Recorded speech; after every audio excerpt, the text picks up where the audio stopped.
Sejak perang pecah Oktober 2023, gelombang penolakan di tubuh IDF membesar dengan cepat. Ratusan ribu tentara cadangan dari unit lapangan hingga pasukan elit menolak kembali ke barak. Mereka menolak mengangkat senjata, bahkan mereka mulai angkat suara ke media. Ron Weiner, mantan komandan peleton, mengatakan terang-terangan. This decision, it was clear that the goal of the war is not to bring back the hostages and bring security and the long-term ceasefire that will bring us a long-term maybe negotiations and peace. It was clear that the goal of the war is to conquer Gaza or to for the political survival of the government. Kemudian Yotam Filk, ex-komandan tank di Gaza, pun mengaku bingung. We're lied to by the Israeli government. They do not want to end this war. They don't want. Tanya itu, mantan tentara lainnya mengungkapkan praktik brutal di lapangan, penghancuran rumah warga tanpa alasan, kematian warga sipil tanpa pertanggungjawaban, dan budaya impunitas yang merajalela.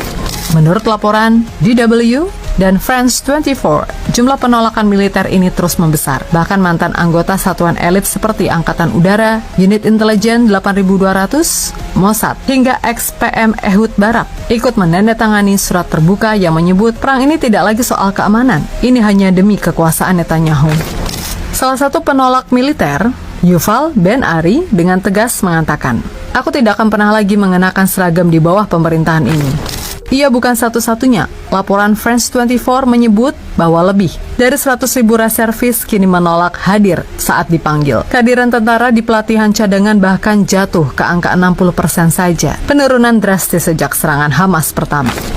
Mereka dijuluki Grey Refuser, bukan karena membela Palestina, tapi karena mereka muak, lelah, dan tidak percaya lagi dengan arah perang. Beberapa mengaku kehilangan pekerjaan, penghasilan berkurang separuh, dan keluarga mereka tidak lagi sanggup menopang hidup dalam kondisi perang berkepanjangan.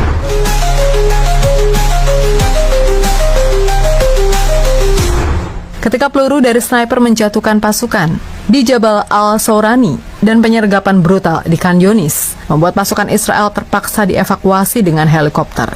Dunia mungkin mengira Israel sedang diserang dari luar, tapi faktanya luka paling dalam justru datang dari dalam tubuh militernya sendiri. Bukan karena kekurangan senjata, tapi karena kehilangan keyakinan. Tentara menolak bertugas, komandan mundur, elit militer buka suara, dan para pemuda yang dulu angkat senjata demi negara, kini bersumpah tak akan lagi mengenakan seragam di bawah pemerintahan ini.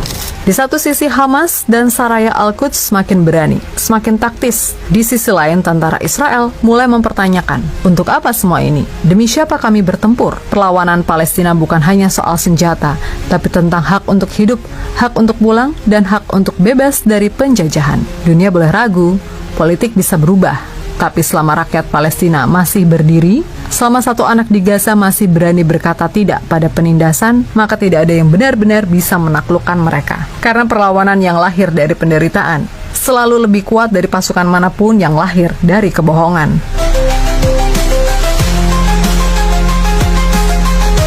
Apa yang terjadi di satu bagian dunia bisa berdampak ke seluruh dunia.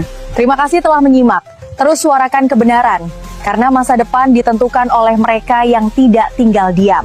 Terus ikuti video kami untuk mendapatkan informasi terbaru. Saya Mega dari JL Report melaporkan.